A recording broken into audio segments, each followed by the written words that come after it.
The phone screen burned my eyes in the dim bedroom, its blue glow a cold accusation. It was 2:17 a.m., and Mia's text stared back at me. I'm starting an OnlyFans. It's my body, my choice. You'll understand, right?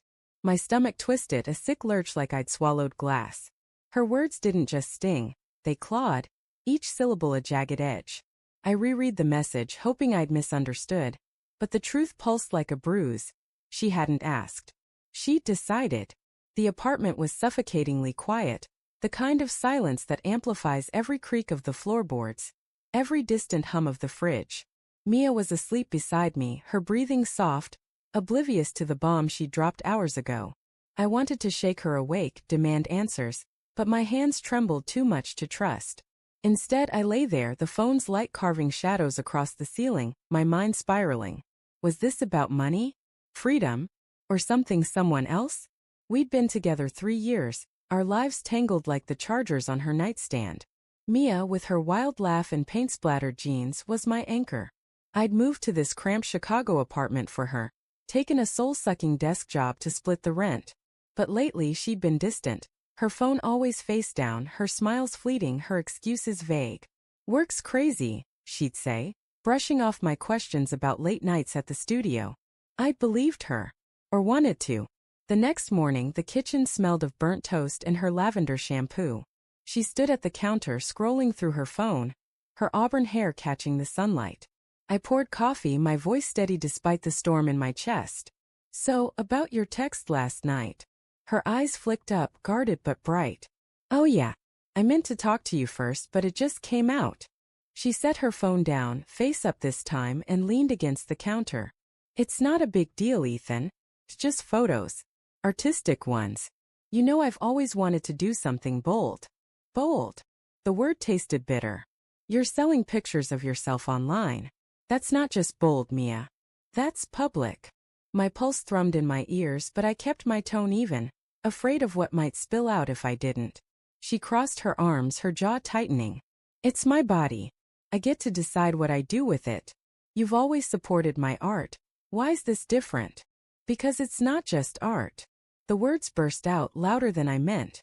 I gripped the mug, the ceramic hot against my palms. It's intimate. It's you for strangers to see.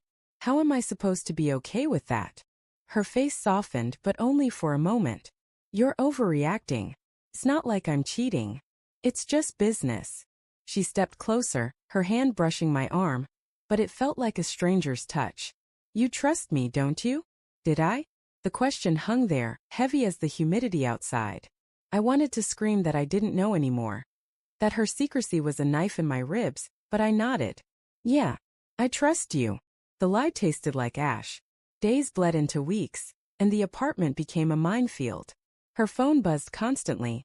Notifications from strangers, I assumed, praising her content. She'd laugh at her screen, then go quiet when I entered the room. I tried to ignore it, to rationalize. She was an artist. This was her outlet.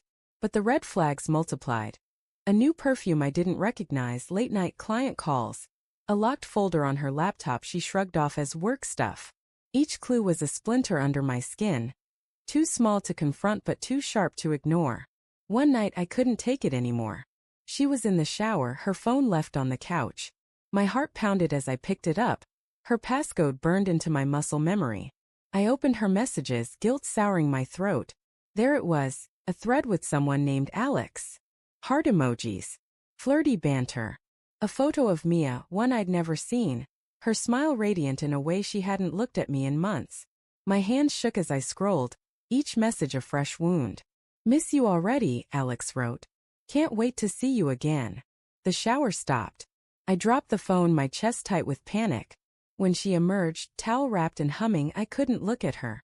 Ethan, you okay? She asked, her voice light, oblivious. Yeah. I choked out, my eyes on the floor.